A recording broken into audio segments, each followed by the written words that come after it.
दोस्तों, जैसा कि आप जानते हैं कि इसरो ने इतिहास रचते हुए अंतरिक्ष यान में बड़ी छलांग लगाते हुए पिछले महीने आदित्य L1 को लॉन्च किया था। आदित्य L1 को लॉन्च करते ही पूरी दुनिया में भारत की वाह-वाह हो रही है। आदित्य L1 किस रफ्तार से आगे बढ़ रहा है और किस हालत में है, क्या खतरा है, जानने के लिए वीडियो को अंत तक जरूर देखिए। दोस्तों, सूर्य हमारे सबसे करीब मौजूद तारा है। आदित्य L1 तारों के अध्ययन में हमारी सबसे ज़्यादा मदद कर सकता है। इससे मिली जानकारियाँ दूसरे तारे, हमारे आकाशगंगा और खगोल विज्ञान के कई रहस्य और नियम समझने में मदद करेगी। हमारी पृथ्वी से सूर्य करीब 15 करोड़ किलोमीटर दूर है। आदित्य L1 वैसे तो इस दूरी का महज 1% ही तय कर रहा है, लेकिन इतनी सी दूरी तय करके भी यह सूर्य के बारे में हमें ऐसी कई जानकारियां देगा जो पृथ्वी से पता करना संभव नहीं है। आपके दिमाग में सवाल आ रहा होगा, सूर्य इतना गर्म है तो आदित्य L1 इतनी प्रचंड गर्मी से कैसे बचेगा? आपको जानकारी के लिए बता दें कि सूर्य के प्रचंड ताप से बचने के लिए आदित्य L1 में अत्याधुनिक ताप प्रतिरोधी तकनीकी लगाए गए हैं।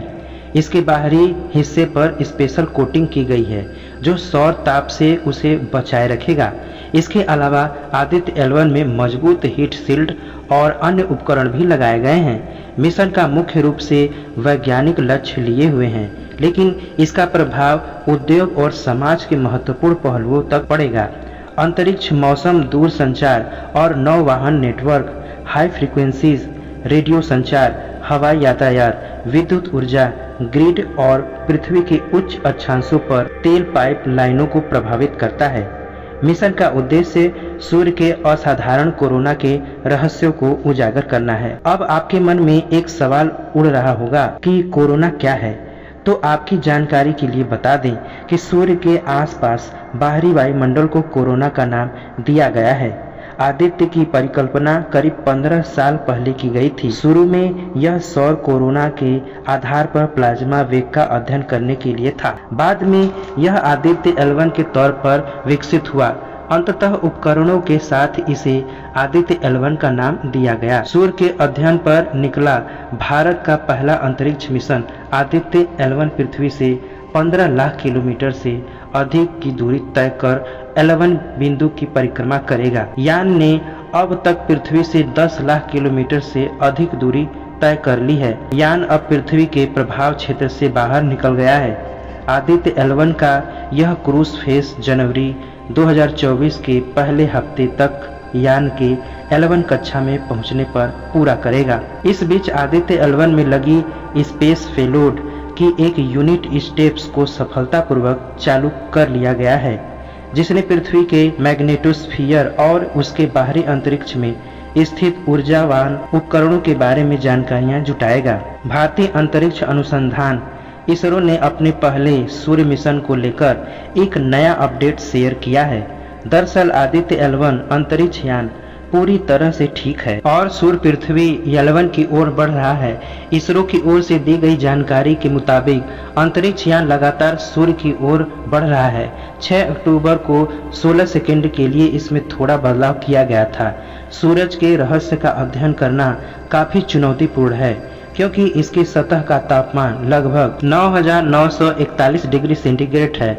सूरज के बाहरी कोरोना का तापमान अभी तक मापा नहीं जा सका है। इसी को देखते हुए आदित्य L1 और पृथ्वी के सूर्य के बीच की कुल दूरी के लगभग 1% दूरी 15 लाख किलोमीटर पर मौजूद L1 की पास की कक्षा में स्थापित किया जाएगा। आपको जानकारी के लिए बता दें कि लैग्रेंज पॉइंट या L1 पॉइंट किसे कहते हैं? सूर्य पृथ्वी प्रणाली का L1 बिंदु एक अंतरिक्ष यान को लगातार सूर्य का निरीक्षण करने की अनुमति देता है। दूसरी ओर सूर्य पृथ्वी प्रणाली के L2 बिंदु से दूरबीनों के जरिए गहरे स्थान का स्पष्ट दृश्य दिखाई देता है।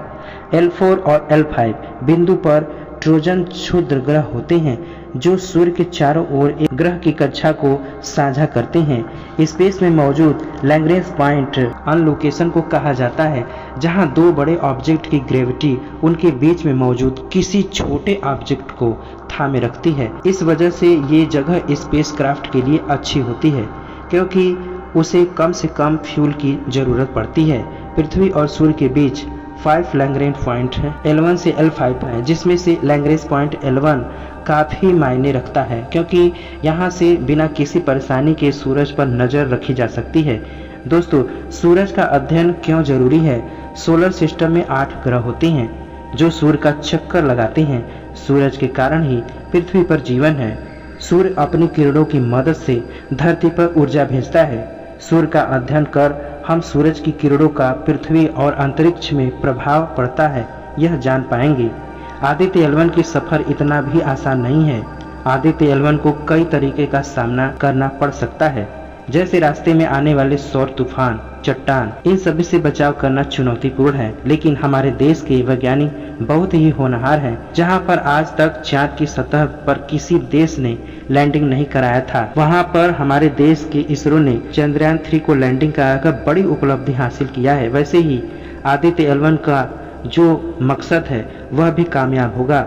आदित्य L1 भारत का पहला यान है जो सूरज के लिए स्टडी करेगा। नासा का कहना है कि मौजूदा वक्त में सौर गतिविधि काफ़ी ज़्यादा बढ़ गई है। सौर तूफान हाई फ्रीक्वेंसीज के साथ पृथ्वी के बाएं दाएं और केंद्र से टकरा रही है। केवल पृथ्वी ही ऐसे प्रभाव से नहीं जूझ रही है, अन्य ग्रहों पर भी इसका असर हो रहा है।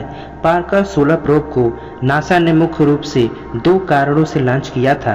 पहला, यह समझने के लिए कि क्या सीमई हमारे तारों के चारों ओर कक्षा में ग्रहों की धूल के साथ बातचीत कर सकता है और इसे बाहर ले जा सकता है। दूसरा, अंतरिक्ष मौसम की बेहतर भविष्यवाणी करने के लिए यह पहली बार था जब नासा के अंतरिक्ष यान को इस तरह की कठिन परीक्षा का सामना करना पड़ा और वह इस घटना से सुरक्षित बाहर निकलने में कामयाब रहा।